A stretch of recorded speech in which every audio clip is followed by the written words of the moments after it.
पूरे दिन में घर और ऑफिस के काम में लगी रहती हूँ। वर्षा की बात पूरी भी नहीं हुई कि सासू माँ गुस्से में बोलने लगी, तो नौकरी करके हम पर एहसान नहीं कर रही हो। नौकरी करने का निर्णय तुम्हारा था, हमें तो रोटी फुलाने वाली चाहिए थी, मुंह फुलाने वाली नहीं। हाँ माँ जी, मुंह तो फूलेगा ही मेरा। इतने ताने जो सुनने पड़ते हैं, इतनी रोटियां फूल फुला कर तो मेरे हाथ भी फूलने लगे। फूली रोटियों की गरम गरम भाप वर्षा के जवाब में साफ नजर आ रही थी। तो अब तू रोटियों का भी हिसाब किताब लगाएगी? मुझे पता है ना, सभी को गरम और फूली रोटियां पसंद है, और एक समय का खाना भी तुझसे नहीं बनता। यदि घर और ऑफिस को एक साथ संभाल नहीं सकती तो एक को छोड़ दो, सासू माँ ने गुस्से में कहा। हाँ माँ जी, आपने बिल्कुल सही कहा। मैं केवल एक ही समय का खाना बनाती हूँ, और वो भी केवल रात का। घर में आप, पापा जी, जेठ जेठानी, ननंद और देवर सहित हम दोनों पति पत्नी भी रात को ही एक साथ खाना खाते हैं। इसलिए रात को ही सभी के लिए पूरी थाली बनती है।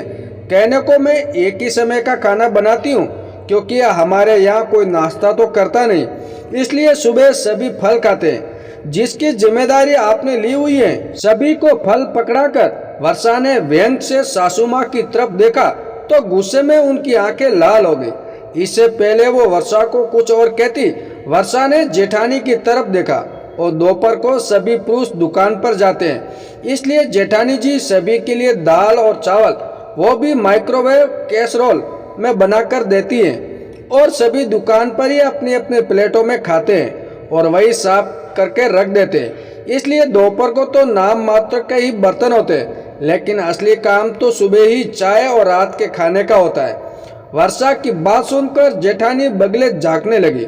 सुबह सुबह ऑफिस जाने से पहले सभी की अलग अलग फरमाइश होती है। पापा जी और आपको अदरक की चाय, जेठ जी को कॉफी, जेठानी जी को ग्रीन टी, दोनों छोटे बच्चों को चॉकलेट दूध, देवर जी को जूस, और ननंद जी तो वो बच्चों से भी बच्ची बन जाती है, उन्हें तो रोज अलग अलग मिल्क शेक चाहिए, और मेरे हिस्से में ठंडी चाय। उसके बाद सभी के कप गिलास इकट्ठे करो और उन्हें धोते भागते ट्रेन पकड़ो। वर्षा की सांस ट्रेन की रफ्तार से ज्यादा भाग रही थी। एक गिलास ठंडा पानी पीते हुए बोली, और सही सिलसिला शाम को भी रहता है। घर आते ही सीधा रसोई में घुसो। आटा गूंदने से लेकर सूखी और रसेदार सब्जी, रायता और सलाद, और साथ में सभी को गरम गरम और फूली फूली रोटियां चाहिए।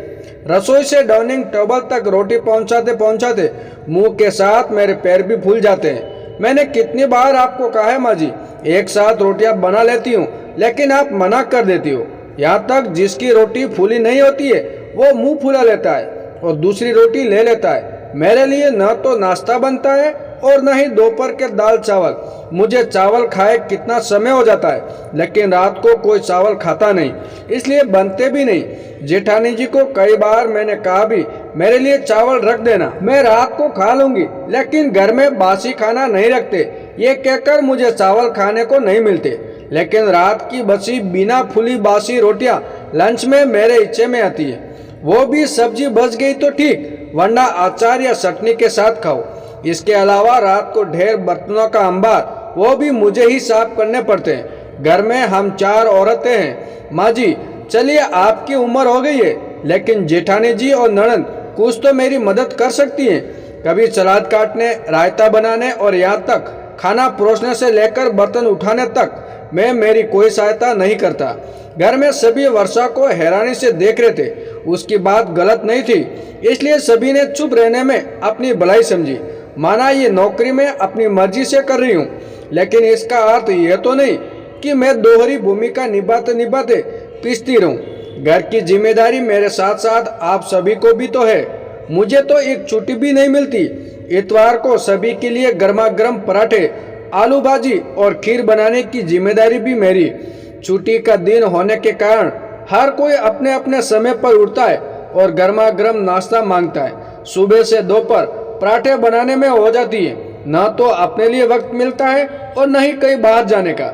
हफ्ते के 6 दिन में घर और ऑफिस के काम में लगी रहती हूँ, जिससे मुझे भी थकान होने लगती है। मेरा भी मन भी होता है कि मैं आप सभी के साथ खाना खाऊं, कुछ अपनी कहूं तो कुछ आपकी सुनूं।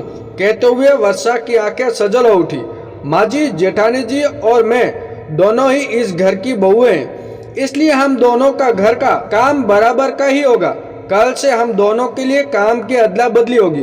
एक दिन मैं रात का खाना बनाऊंगी और एक दिन जेठानी जी, वो भी फुली फुली रोटियों के साथ। और कल लंच की मेरी बारी है, इसलिए दाल चावल स्पेशल कैसरोल में व्यंग करते हुए बनाकर रख जाऊंगी। इसी बहाने मुझे भी ताज़ा और स्पेशल दाल चावल खाने को मिलेगा। और रही बात इतवार के नाश्ते की, इस बार मैंने नाश्ता बनाया था, तो आने वाले इतवार को जेठानी जी आप नाश्ता बना लेना, लेकिन उस दिन मैं भी आराम से उठूंगी। अरे आप सब मुझे ऐसे क्यों देख रहे हैं? चलिए खाना खाइए। वर्षा सभी को थाली परोस रही थी। आज वर्षा ने एक साथ रोटियां बनाई और सभी के साथ खाना खाने बैठी। अपनी बात कहकर वर्षा बहुत हल्का महसूस कर रही थी, इसलिए आज ना तो उसका मुंह फूला हुआ था और ना ही पाव। रोटियां फूली ना फूली, लेकिन वर्षा के दो टूक जवाब और निर्णय को सुनकर माँ जी और जेठानी जी के मुंह फूल गए। हाँ, पुरुष भी थोड़ा हैरान और परेशान थे, लेकिन वे भी अब फूली ना सही गरम रोटियों को बिना मुंह फुलाए चुपचाप खा रहे थे। दोस्तों, ये कहानी कैसी लगी कमेंट करके जरूर बताएं, और हमारे चैनल पे नए हो तो हमारे चैनल को सब्सक्राइब जरूर कीजिए।